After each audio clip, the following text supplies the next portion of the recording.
경기도 전체 출생아 수도 지난해 증가세로 돌아섰습니다. 9년 만에 출생아 수가 반등한 건데요. 코로나19 팬데믹 종식 효과와 함께 베이비붐 세대의 자녀들, 이른바 2차 에코붐 세대 출산율이 높아졌다는 분석이 나옵니다. 박희분 기자가 자세히 전해드립니다. 지난해 경기도의 출생아 수는 7만 1,300명입니다. 전년보다 2,483명 늘어난 수치로 전국 출생아 수의 약 30%를 차지합니다. 경기도의 출생아 수는 2015년 이후 매년 감소세를 보이다 9년 만에 증가세로 돌아섰는데요. 2015년 11만 명이 넘었던 출생아 수는 2017년 9만 명대로 떨어졌고 2018년, 2019년은 8만 명대로 내려갑니다.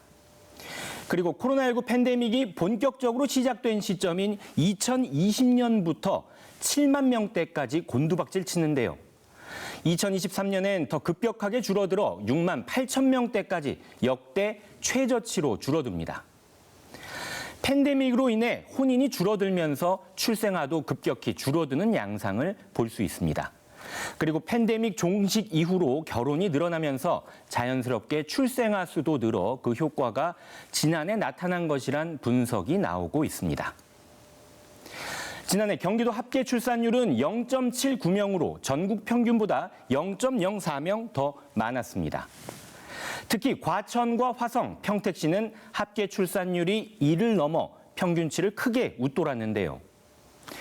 화성시는 출생아 수가 7,200명으로 전국 지자체 최다를 기록했고 평택시는 인구 50만이 넘는 시군 가운데 출생아 증가율이 가장 높았습니다. 통계청은 출산 연령 인구 증가와 팬데믹으로 지연된 혼인 증가, 또 결혼에 대한 가치관 변화 등을 출생아 수 반등의 원인으로 꼽았습니다. 사실 역대 최저라는 표현이 익숙했던 출생지표에서 반전은 예상됐던 부분입니다.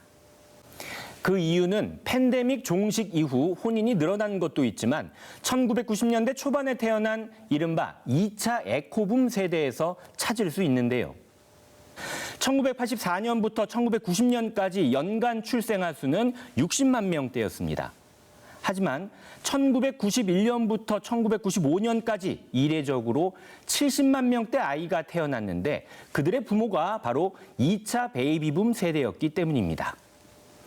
91년부터 95년까지 태어난 2차 에코붐 세대가 아이를 낳을 시기에 출생아 수와 합계 출산율이 증가할 것이라는 건 예상된 부분이었던 것이죠. 당초 통계청은 2022년부터 반전이 일어날 것으로 봤습니다. 하지만 팬데믹의 영향으로 예상은 깨졌고 팬데믹이 사라지면서 반전은 현실이 된 겁니다.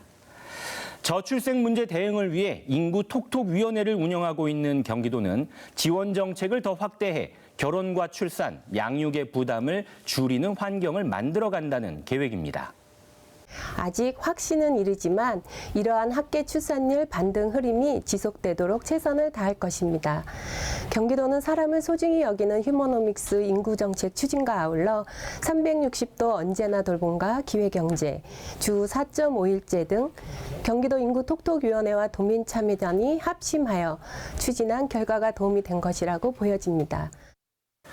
출생아 수와 합계 출산율은 반등했지만 출산 연령 인구 증가로 인한 일시적 효과라는 분석도 있는 만큼 중앙과 지방 정부가 함께 보다 장기적인 저출생 대책을 마련해야 한다는 목소리도 나오고 있습니다. BTV 뉴스 박희풍입니다.